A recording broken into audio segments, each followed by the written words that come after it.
La jeunesse africaine et en particulier béninoise est à la recherche du gain facile. Pour certains et pour d'autres, faire un saut dans l'inconnu à la recherche du mieux-être et du bien-être. Le naufrage au large des côtes tunisiennes vient encore rajouter à tous les drames que subissent ces aventuriers indélicats. Dans le fauteuil de l'invité du soir, l'honorable honoraire Guy Dossou Mitokwe, secrétaire national à la communication du parti Les Démocrates, évoque le sujet avec nous.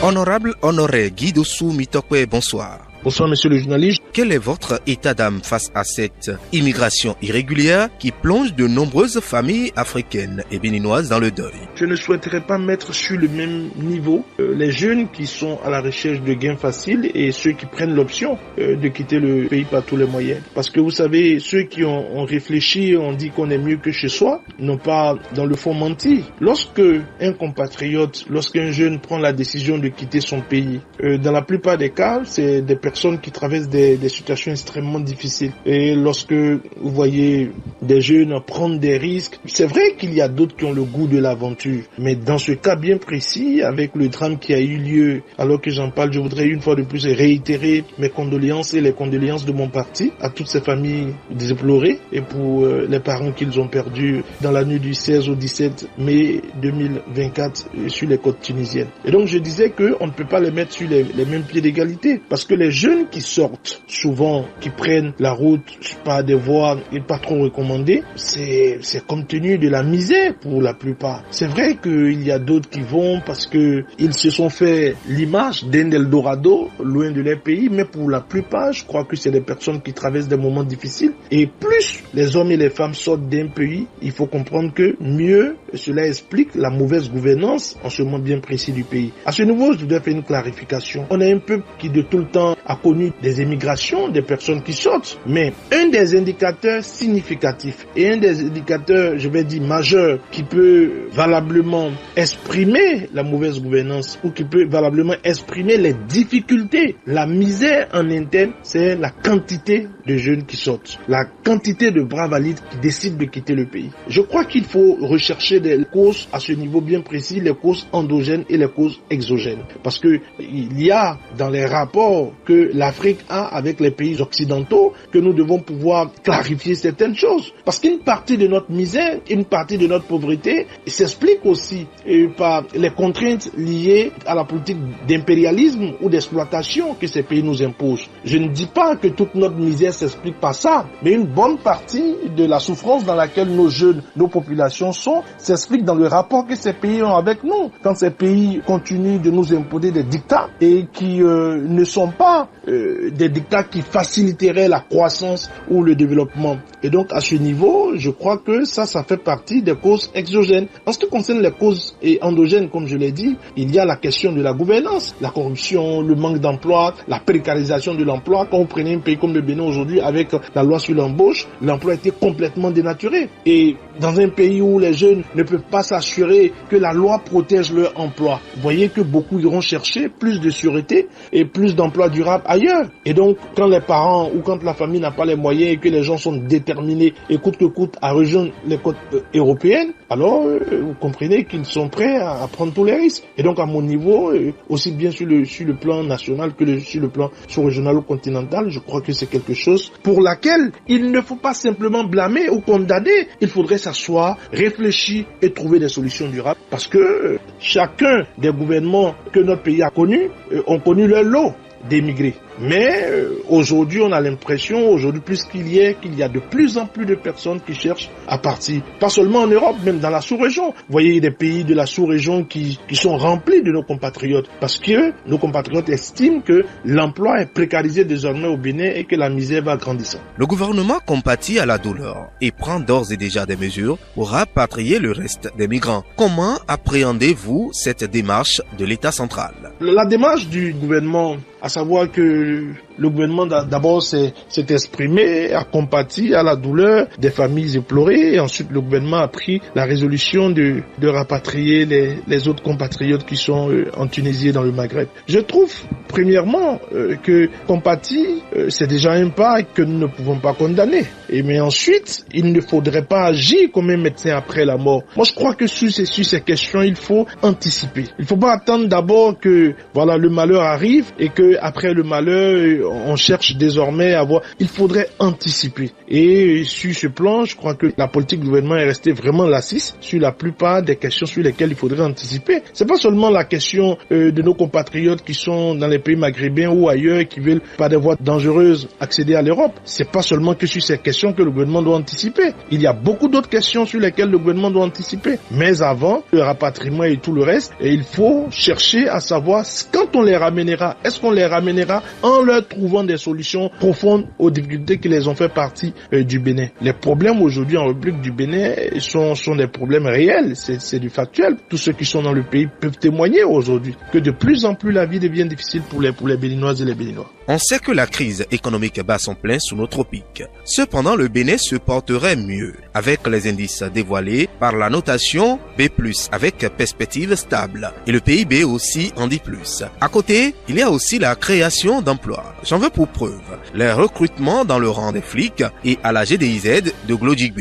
Avec toutes ces opportunités, qu'est-ce qui peut encore pousser autant de jeunes à vouloir tenter des aventures sans lendemain? Je sais que tant qu'une question n'est pas prioritaire, il est difficile de trouver des solutions durables. En 8 ans, le gouvernement n'a pas véritablement fait montre d'anticipation sur la question de l'emploi durable des jeunes. Je ne parle pas de saupoudrage. Vous savez, quand on construit des routes, il y a des créations d'emplois, mais c'est des emplois précaires. Et puis je peux citer aussi bien d'autres domaines dans lesquels on crée des emplois précaires. Un gouvernement qui est soucieux de l'avenir de sa jeunesse, d'abord sait que il faut aller à la base. Le gouvernement doit pouvoir savoir que il faut aujourd'hui que nous puissions rechercher cette adéquation entre formation et emploi. Un gouvernement qui souhaiterait véritablement changer le visage de l'emploi, changer la situation des jeunes, doit pouvoir savoir que en 10 ans, je peux lancer les grandes bases. En 10 ans, je peux refaire la question de la formation. Vous savez, les pays qui ont pu se créer aujourd'hui une situation de l'emploi assez enviable ont compris qu'il faut revoir la question de la formation.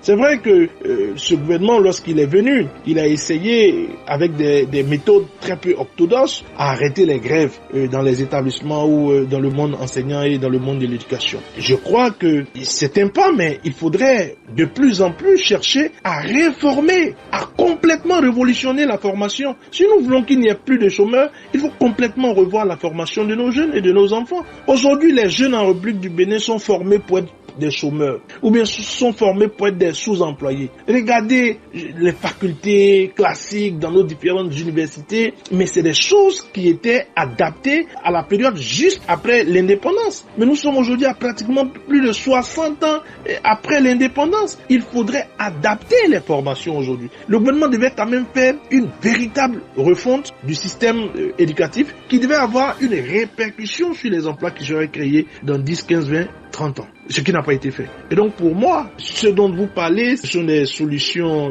précaires, à savoir des recrutements bien spécifiques. La question de plus de recrutement dans des structures comme la police et l'armée, je n'ai pas envie de donner ma position là-dessus. Mais vous savez ce que nous pensons. Nous pensons que c'est un régime policier qui recrute davantage dans ce domaine pour réprimer sa population. Et donc pour nous, la question est plus profonde que ça et il faudrait voir ça avec beaucoup plus de sérieux. Quel est selon vous, ou pensez-vous que le gouvernement a une part de responsabilité dans cette situation malencontreuse? Mais écoutez, quand des difficultés arrivent, il faut d'abord chercher l'origine des difficultés. Ceux qui répondront du fait que ça va, c'est ceux qui sont à la manœuvre, c'est ceux qui ont la décision. Et donc quand ça ne va pas, et comprenez, acceptez avec nous qu'on puisse dire que ce soit les décisions qui ont été prises, qui soient des mauvaises décisions, ou bien les orientations qui ont été données, qui soient de mauvaises orientations. Donc pourquoi quand ça ne va pas, vous voulez qu'on cherche la solution du côté de ceux qui n'ont pas la décision, c'est-à-dire ceux de l'opposition? Donc si plus de jeunes sortent de notre pays aujourd'hui, il faut comprendre que c'est une des retombées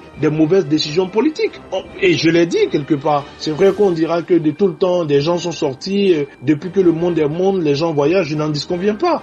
Sous le président Soglo, les gens voyageaient, sous le président Mathieu Kérékou, les gens voyageaient, sous le président Yaïboni, les gens voyageaient, sous le président Talon, on se rend compte que non seulement les gens voyagent, mais de plus en plus, mais pas des voyages pour aller prendre des vacances, pas des voyages parce qu'ils veulent aller se distraire ailleurs, des voyages parce que de plus en plus, ils estiment que la souffrance est grandissante. De plus en plus, ils estiment que le pays ne répond plus à leurs besoins parce que ils ne trouvent pas d'emploi, ils sont formés et tout le reste. Et donc pour nous, quand ça ne va pas, la responsabilité première, elle vient de ceux qui prennent les décisions. Qu'est-ce que vous préconisez au gouvernement pour annihiler ce fléau puisque c'en est un? Les solutions que je pourrais apporter à notre gouvernement en ce qui concerne cette immigration massive de nos jeunes qui sortent de plus en plus. D'abord, il faut savoir que dans notre pays, il y a des endroits spécifiques où les gens voyagent beaucoup. Il y a des milieux, des régions spécifiques où les gens voyagent beaucoup. Et là où les gens vont, c'est de plus en plus connu. Quand vous prenez, par exemple, parce qu'ils sont des pêcheurs,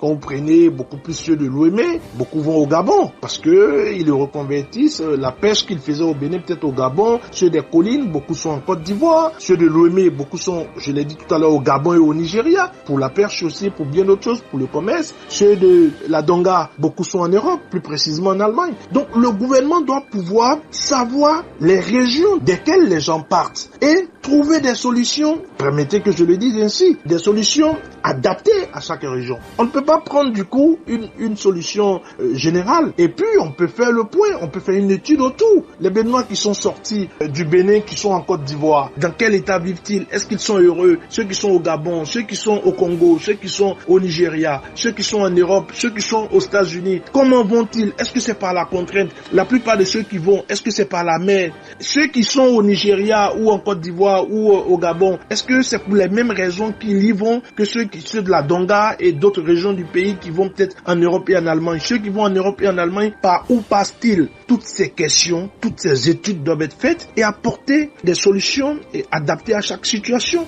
On ne peut pas tout politiser dans un pays. Parce que comprenez avec moi que lorsque des gens tombent dans ces situations, ce sont des familles qui sont en deuil, c'est plus de veuves, c'est plus d'orphelins, voyez, c'est plus de difficultés, c'est plus de mamans délaissées parce que leurs enfants sont partis. Et donc pour nous, au niveau du Parti Les Démocrates, nous continuons de croire qu'il faut chercher des solutions plus adaptées à ces situations qui ne sont pas quand même des situations qui surprennent les gouvernements. Docteur Guy Dossou Mitokwe, nous sommes au thème de cet entretien. Quel sera votre propos en guise de portée? Je voudrais d'abord vous remercier. Vous savez, quand j'étais au Parlement, alors que j'avais introduit une question au gouvernement sur la question des migrants et en Libye qui avaient été esclavagisés, le ministre avait pris la parole pour dire qu'on n'avait pas de compatriotes. Et donc j'avais fait une intervention au Parlement et je ne sais pas comment ils ont trouvé mon numéro, mais ces compatriotes, étant encore sur le terrain libyen, sont rentrés en contact avec moi. Ils m'ont documenté et accepté que je le dise ainsi sans stigmatiser. D'ailleurs, j'ai beaucoup d'amour pour tous nos compatriotes, mais ceux qui m'avaient touché en son temps, effectivement,